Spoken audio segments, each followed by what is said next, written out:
Monday, the 28th of April, is the day that Edward Odhiambo came face to face with what he says was the wrath of the late Charles Ongondo, his area MP.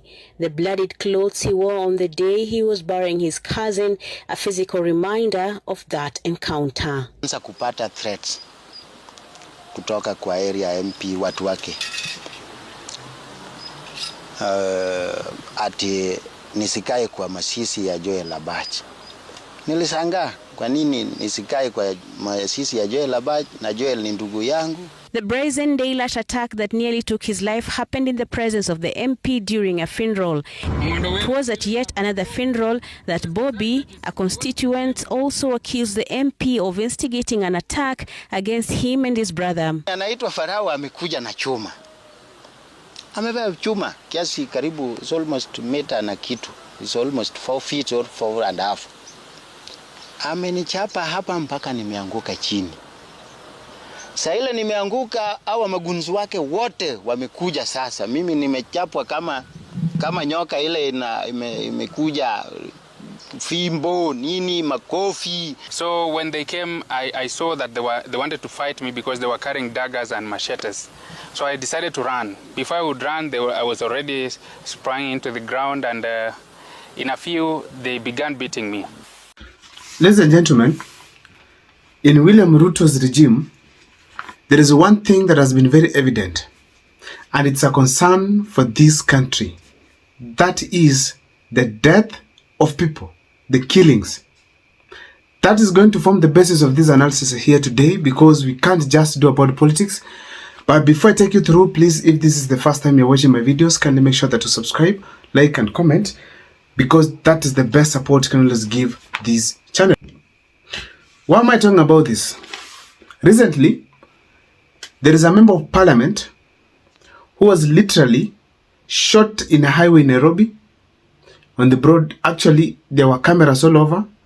People were there, and the cars were present. People could see it happen. And indeed, Ongondo was shot while everyone else was watching. Of course, there have been some arrests that have been made, and people are going to be presented in court. But now, on this incident, I feel there's something that is wrong in this country. Why am I saying so? People gaining the courage to kill another openly.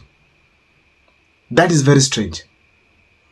People deciding to orchestrate murder, a member of parliament, kill that person and disappear. That is a strange move. These are very rare cases, because one case we had, it was of Mushai, which also happened in Nairobi. Now of this one. A very strange scenario indeed. Why am I saying very strange? When a member of parliament who was a bodyguard, who could be having a licensed gun, who could be having even a armored vehicle, who could be having maybe even a way to prevent himself from this kind of attacks, gets killed and people disappear without any harm, that is a clear indication that the common mwananchi probably might not be very safe. All of us who are here living in houses, we've just been forgiven then. People have just decided, no, let us just leave them to stay. Because a member of parliament attacked in such a way, it is not something that you can just take lightly.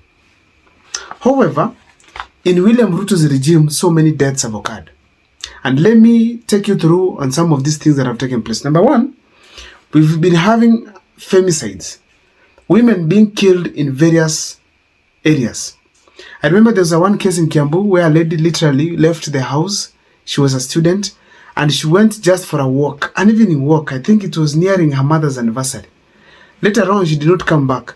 In the morning, she was found near a banana plantation. A hand chopped off, I think, and the head was also cut almost to completion. That's a murder that was so strange. As if that's not enough, a JKUAT lady who was about 21 years old got a boyfriend, then was invited to go to a certain Airbnb. This girl did not come back.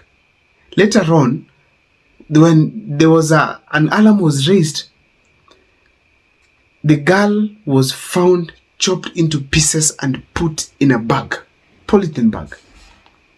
the head was found, I had in the Kiambu River or something.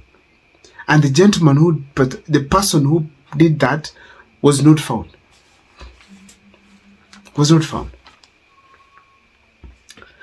This same country, when youths came out in the streets